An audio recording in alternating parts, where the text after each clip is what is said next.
What is inner and outer refuge?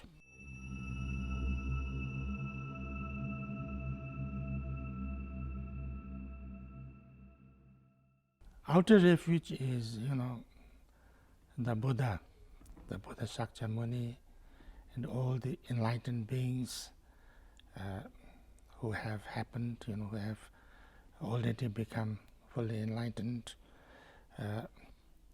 Those are the Buddhas. So I want to follow them. I want to receive teachings from them. That's outer Buddha, or outer, taking refuge in the outwardly.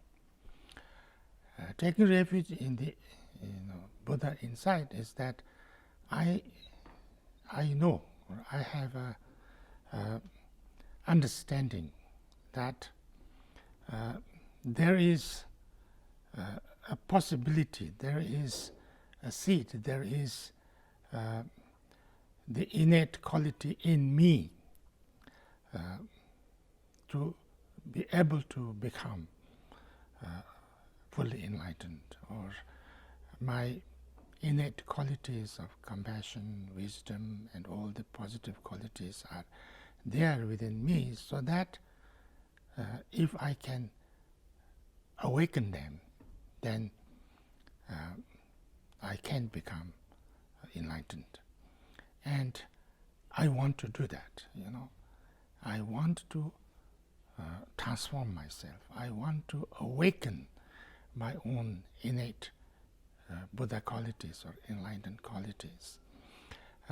So if I make a decision to do that work on to bring out or to awaken my innate qualities, that's making a strong dedication or decision that towards that is taking refuge in Buddha within.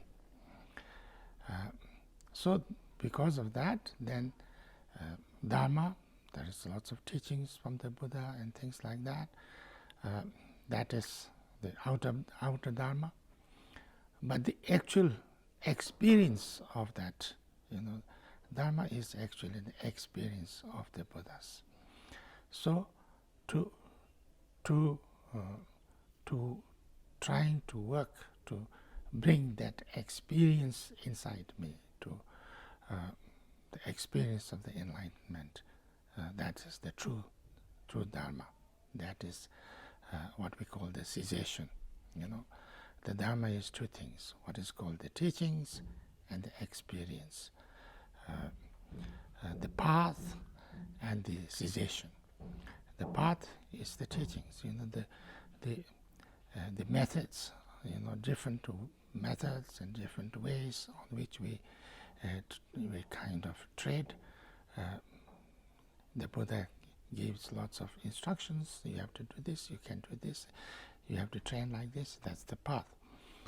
But the real Dharma is the cessation, means like the real experience of that. There could be many paths, but cessation or the experience is one.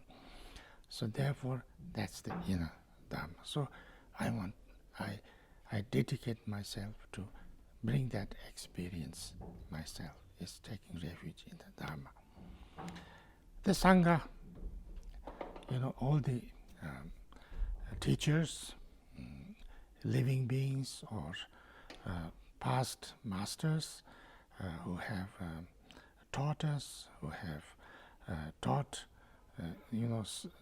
in the and kept the lineage or the teachings alive, they are the Sangha, and so I take refuge in them, because through that I receive the teachings now.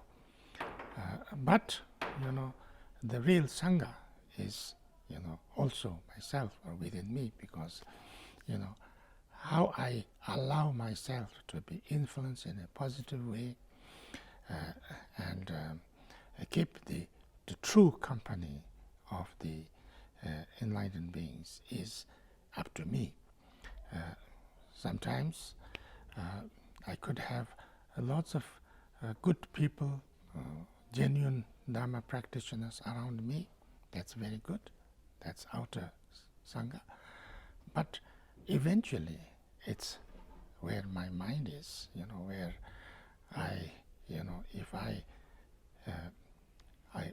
if my mind is associated with the great beings of the, present or past or whatever, then, and I take teaching from that, I learn from that, I